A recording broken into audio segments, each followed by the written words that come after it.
Isang mapagpalang umaga sa ating lahat, mga kapatid ko kay Kristo, mula sa The Solid Rock Morning Devotion.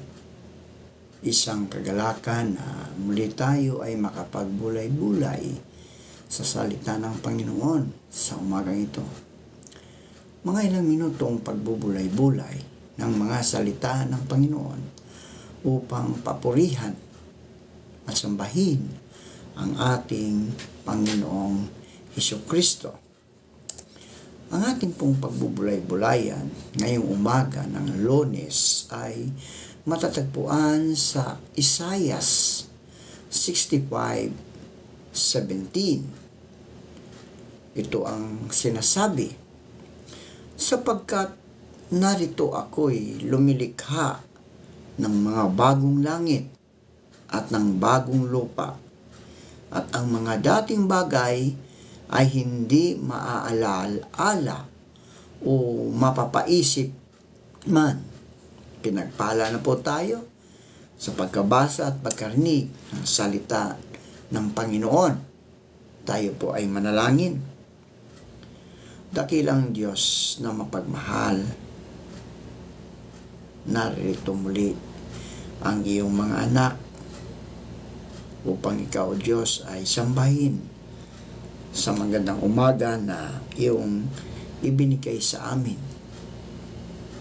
Maraming salamat sa isang gabing nagdaan sa aming mga buhay na kami iyong iniingatan sa aming pagtulog, Panginoon. Maraming salamat, Panginoon, sa muli mong pagising sa amin, sa muli mong pagbibigay ng buhay, ng lakas at ng karunungan. Sa umagang ito, Panginoon, patuloy kong kaming lumalapit sa inyo sa araw na ito ng Lunes, na ikaw, Diyos, ang siyang patuloy na gumagabay sa amin sa lahat ng aming mga gawain sa araw na ito. Tulungan mo kami, O Diyos, at ingatan mo kami sa aming mga ginagawa. Ilayo mo kami sa anumang kasamaan, sa mga tukso, sa mga pagsubok, pagkos dalhin mo kami sa iyong banal na templo upang kami, O Diyos, ay makapanambahan bago kami magsipasok sa aming mga trabaho.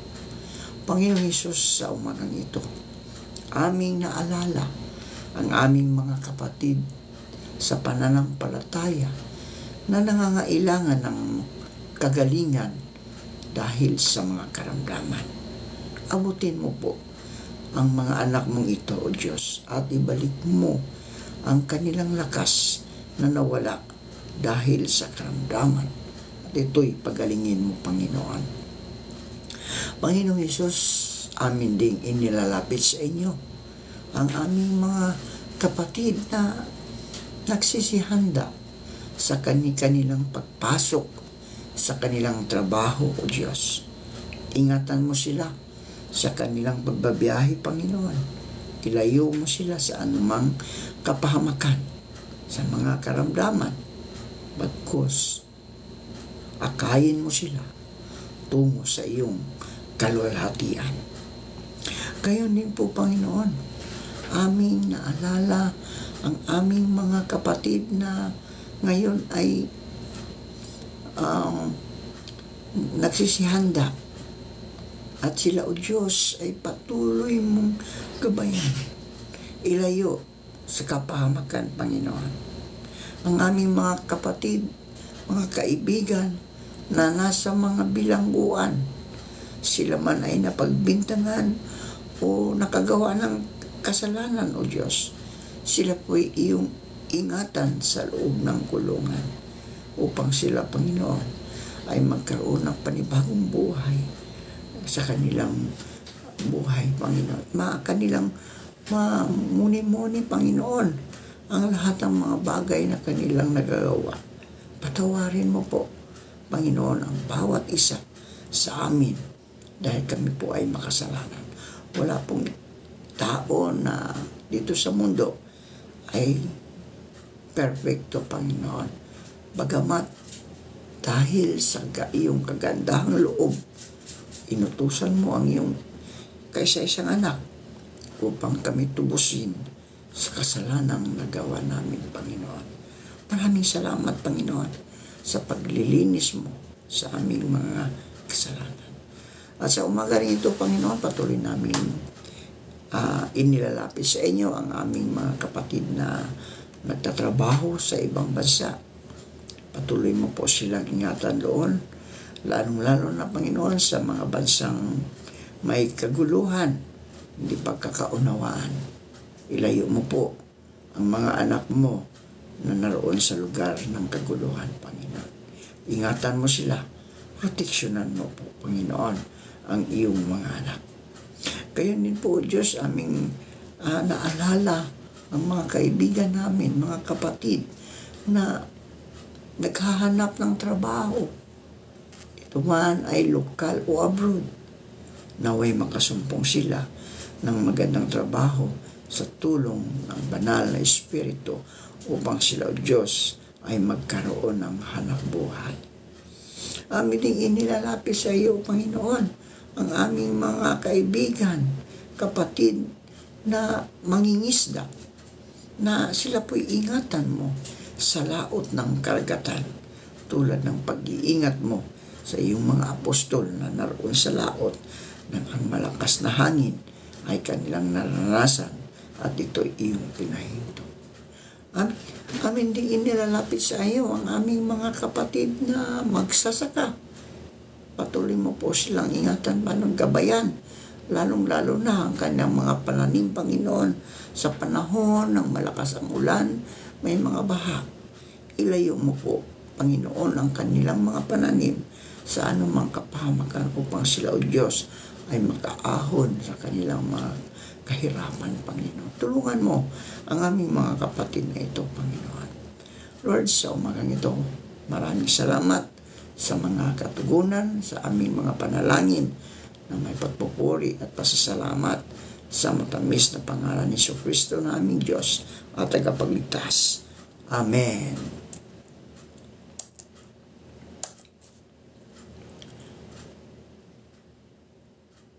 Sinasabi sa atin sa Isaiah 65:17, sapagkat narito ako'y lumilikha ng bagong langit at ng bagong lupa, at ang mga dating bagay ay hindi maaalaala o mapasaisip man.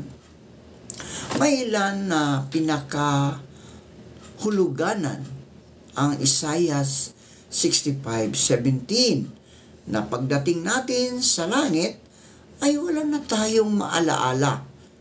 Wala na tayong maalaala pa sa ating buhay dito sa lupa. Gayunman, kung babalikan ang sinundang talata, sinasabi na sapagkat ang mga dating kabagabagan ay nalimutan at sapagkat nakakubli sa aking mga mata. Sino man sa lupain ang nais na pagpalain, doon siya humingi sa Diyos na matapat.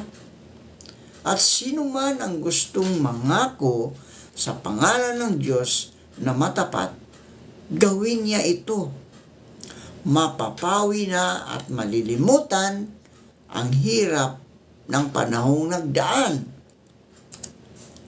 Sinasabi na ang ating malilimutan ay ang ating mga kabagabagan o kabagan.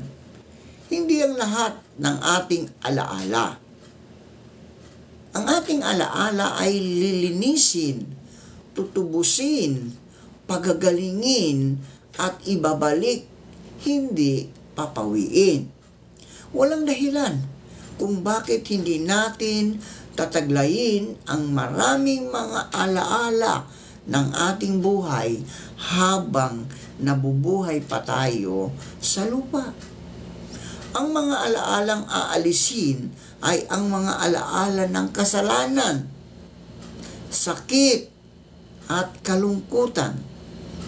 Ayon sa pahayag talatang 21 ay chapter 21, verse 4, at ito ang sinasabi, at papahirin niya ang bawat luha sa kanilang mga mata at hindi na magkakaroon ng kamatayan, hindi na magkakaroon pa ng dalamhati o ng pananambitan man o ng hirap pa man.